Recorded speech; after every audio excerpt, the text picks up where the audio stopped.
Welcome back. తిరుపతిలోని ప్రభుత్వ రుయా ఆసుపత్రిలో తీవ్ర నిర్లక్ష్యం మరోసారి చర్చనీయాంశంగా మారింది. అత్యవసర వైద్యం కోసం ఆసుపత్రికి తీసుకొచ్చిన ఓ రోగి స్ట్రెచర్ అందించడంలో జరిగిన ఆలస్యం కారణంగా ప్రాణాలు కోల్పోయాడని కుటుంబ సభ్యులు తీవ్ర ఆరోపణలు చేస్తున్నారు. సెక్యూరిటీ సిబ్బంది నిర్లక్ష్యంగా వ్యవహరించడంతో సమయానికి చికిత్స అందలేదని బంధువులు ఆవేదన వ్యక్తం చేస్తున్నారు.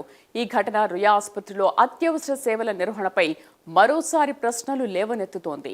మంగాపురం గ్రామానికి చెందిన సీను అనే వ్యక్తిని చికిత్స కోసం ముందుగా ఓ ప్రైవేట్ ఆసుపత్రికి తరలించిన కుటుంబ సభ్యులు పరిస్థితి విషమించడంతో రుయా ఆసుపత్రికి తీసుకొచ్చారు. అయితే ఆసుపత్రి వద్దకు చేరుకున్న తర్వాత వెంటనే స్ట్రెచర్ అందుబాటులో లేకపోవడంతో విలువైన సమయం వృధా అయిందని ఆరోపిస్తున్నారు. పలుమార్లు కోరినా సెక్యూరిటీ సిబ్బంది స్పందించలేదని, ఆలస్యమే సీను ప్రాణాలు తీసిందని కన్నీరు మున్నీరవుతున్నారు. బాధ్యులపై కఠిన చర్యలు తీసుకోవాలని వారు డిమాండ్ చేస్తున్నారు. మా కరెస్పాండెంట్ రవివర్మ పూర్తి సమాచారాన్ని లైవ్ లో అందిస్తారు. రవివర్మ, అసలు ఏం జరిగింది రుయా ఆసుపత్రిలో? ఎస్ శ్రీదేవి, వాళ్ళ రుయా హాస్పిటల్ అంటే రాయలసీమలోనే రోగులు అంటే పేదలకు అత్యంత ధర్మాసుపత్రిగా పేరొందినటువంటి రుయా ఆసుపత్రిలో రోజు రోజుకి ఇలాంటి ఘటనలు అయితే చోటు చేసుకున్నారు. ముఖ్యంగా మంగళం ప్రాంతంలో నివాసం ఉన్నటువంటి సీను బీపీ అలాగే షుగర్ కంట్రోల్ కాలేదని చెప్పేసి 2 రోజుల క్రితం ఓ ప్రైవేట్ హాస్పిటల్లో చికిత్స పొందుతూ ఉన్నారు. అయితే మెరుగైన వైద్యం కోసం గత రాత్రి 12-1 గంట ప్రాంతంలో రుయా హాస్పిటల్కి అయితే తీసుకొచ్చారు. అయితే ఆటోలో తీసుకొచ్చినటువంటి సీనుని రుయా హాస్పిటల్లో ఆ స్ట్రక్చర్ మీద పండుబెట్టి లోపలికి చికిత్స అందించాలని చెప్పేసి ప్రయత్నం చేయగా అంటే స్ట్రక్చర్ తెచ్చేందుకు రుయా సిబ్బంది సకాలంలో స్పందించకపోవడంతో రోగి బంధువులే స్ట్రక్చర్ తీసుకొచ్చేందుకు వెళ్ళగా అక్కడ ఉన్నటువంటి సెక్యూరిటీ సిబ్బంది కృష్ణ, మమత అనే వాళ్ళు అడ్డుకున్నారు. ఎట్టి పరిస్థితుల్లోనూ రుయా సిబ్బంది స్ట్రక్చర్ తీసుకురావాలి కానీ మీరేంది తీసుకొచ్చేదని చెప్పేసి వాదోపవాదనలు జరిగాయి.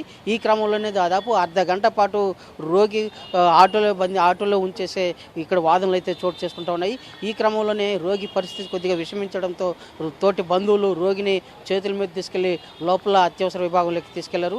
అయితే ఇదే క్రమంలోనే రుయా హాస్పిటల్ సిబ్బంది నిర్లక్ష్యం కారణంగానే రోగికి దాదాపు అర్ధ గంట పాటు చికిత్స అందకపోవడంతో మృతి చెందాడు అనేసి సీను అనే రోగి మృతి చెందాడని చెప్పేసి కుటుంబ సభ్యులు, అతని భార్య పుష్ప, అతని కుటుంబ సభ్యులు తీవ్ర ఆవేదన వ్యక్తం చేశారు. అయితే ఈ కారణంగానే అంటే ఒకవైపు సెక్యూరిటీ సిబ్బంది నిర్లక్ష్యంగా అడ్డుకోవడం, రోగిని లోపలికి అనుమతించకపోవడం, మరోవైపు అక్కడ ఉన్నటువంటి అత్యవసర విభాగంలో పనిచేసినటువంటి వైద్యులు కూడా సకాలంలో స్పందించలేదని చెప్పే భావన రోగులు అయితే వ్యక్తం చేస్తున్నారు.